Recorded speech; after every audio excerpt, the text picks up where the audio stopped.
It's the ECD bit, isn't it? How can we use it? How can we use the ECD to navigate change? Because emotions, I mentioned this in that, why is it hard for change to stick? Because we don't honor the emotions of change. So this is where the ECD can come in very handy. So This is where the rubber how do hits the you use road. it? What was that? This is where the rubber hits the road, isn't it? Why on earth wouldn't we use the ECD to navigate change and make it stick? Yeah. So how do you use the ECD to navigate change, Steve? Yeah, because I use the ECD, not to be too evangelical, I tend to use the ECD with just about everything I do now. So it's just become very, very organic and very fluid. So for me, when I started using the ECD around change, at the time, it was very much to introduce a human dimension. So I remember the focus of my work then was, how do you want your people to feel, when they go through this change? How do you want your people to feel when this restructure gets announced? And how do you not want them to feel? So, whilst I'll still ask that question, so on my starter for 10 is, in order for us to consider the human dimension of the change or the disruption or whatever it is, the ECD is an amazing tool to help bring that in a positive and constructive way. So that's my starter for 10. How do you want your people to change, going through this change, receiving the new strategy? I'm working with a team at the moment who are developing a new 5-year business plan, sitting within the leadership team, and they're very pleased with it, and it's been a great piece of work. And I've said, well, so what? The business plan isn't achieved through us creating it. That's awesome, guys, but how do you want your people to feel when they receive this? So I think that question is really important, and asked at the right time in the right place can really help leadership teams and organizations think about, how are they going to communicate it? How are they going to get people on board with it? How are they going to make it sticky? All that kind of good stuff. So there's my starter for 10. How do you want your people to feel going through this change? Yeah. And definitely that is something I ask, but I always ask also, how do you not want people to feel, but you think they might? So really very, very similar questions to what you'd use in a general map your emotional culture workshop, but this is just using the context of change. And I think you have to explore this question. You can't just explore how do you want people to feel, because actually whatever you do, these unpleasant, undesired emotions will turn up, because they are kind of part of the way that we are wired to perceive change as this threat. So, our brains are on guard. Just generally, our physiology sees change, particularly change we haven't chosen. So if you're in an organization, change is usually happening to you, even though it might also be happening for you.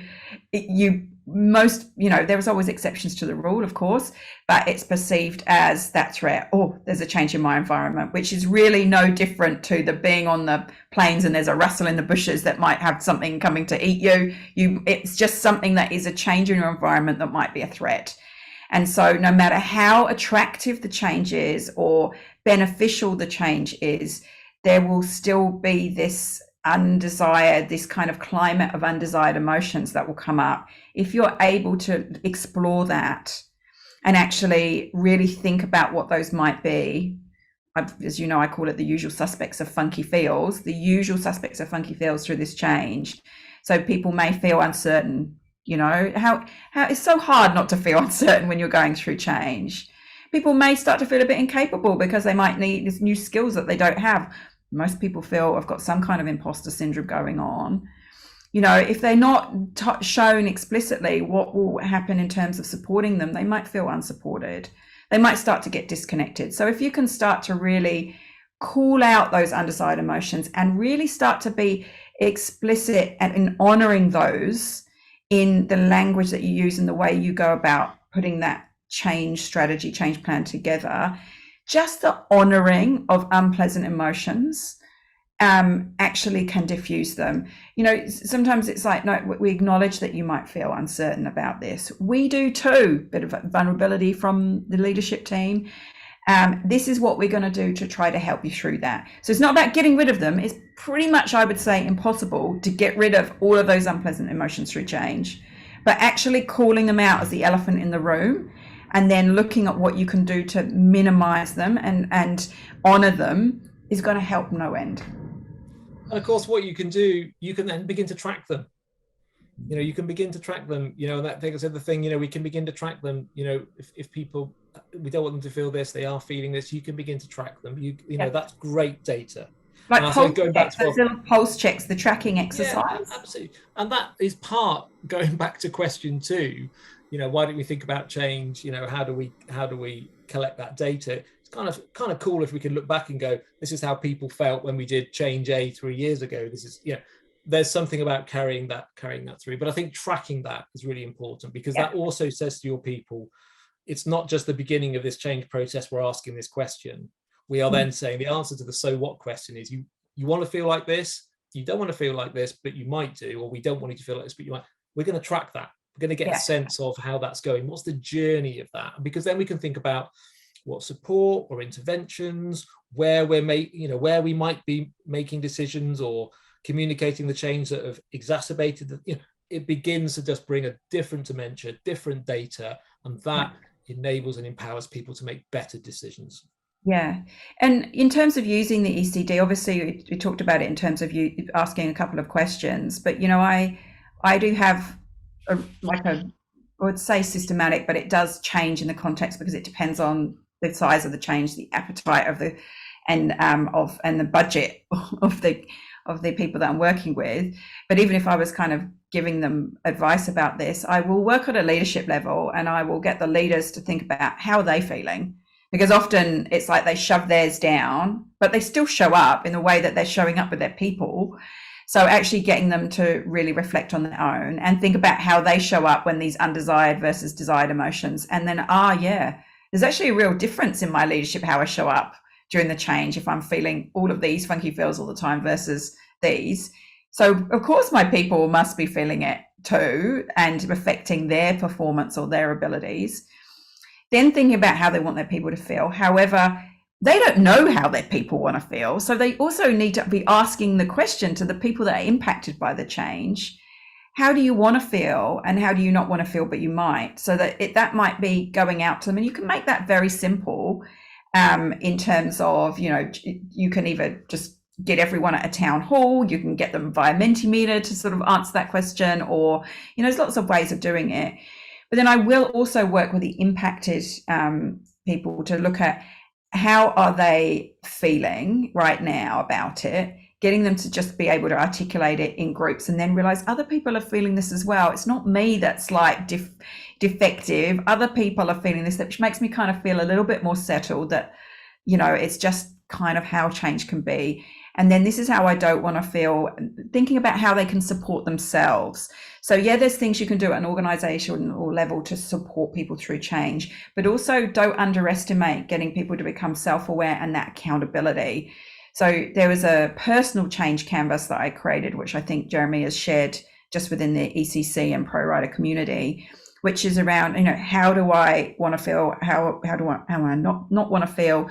What might influence that and trigger me? What things can I put in place and what things could the organization put in place? And then the ones that you put in place for yourself, your accountability, but the ones you think the organization could help with, that's data right there that you can feed up to leadership, so it's like making them feel bold enough to share their thoughts, because sometimes people just don't share how they're feeling because they think it won't be acknowledged. So, there is a psychological safety that can really be built up if people feel firstly safe enough to say it, but what really, really kind of brings it home is if then it's listened to and responded to in a respectful way.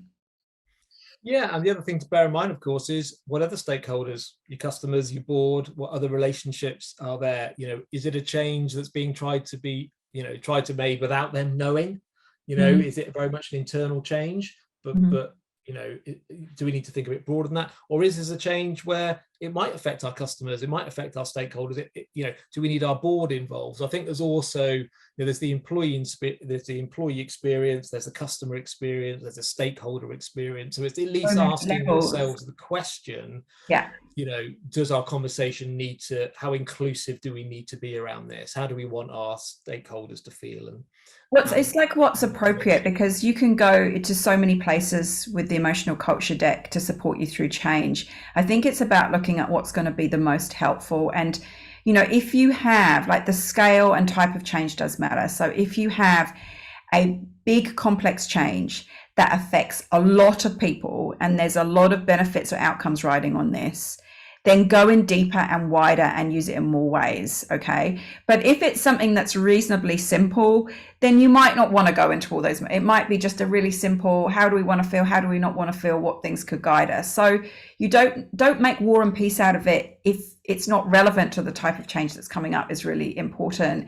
But also, the other way you can use it is we talked about in our last question, like, why do we not look back at the past?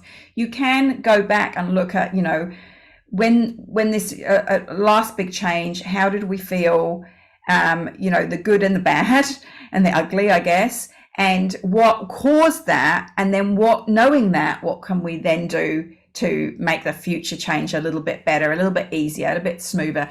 Knowing that, to think that change is just going to be totally smooth is probably not realistic either, because it is, it's change. You can't predict the future. You can put in place as much stuff to make it smooth, but because it's new, you don't actually totally know what's going to happen.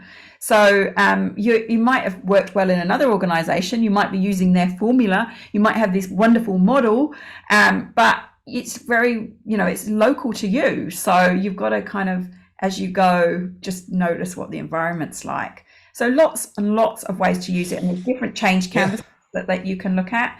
A few change canvases, I think. So have a look. Some great resources and tools there. So we don't have to make everything up as we go. Some great tools and processes which have come about through people leading and supporting people and organisations through change, through disruption in very volatile times. So some great tools to use and some great things to fall back on. Yeah, and don't be held back by those, because you might look at them and go, that doesn't quite fit my situation. So experiment, evolve it, hack it.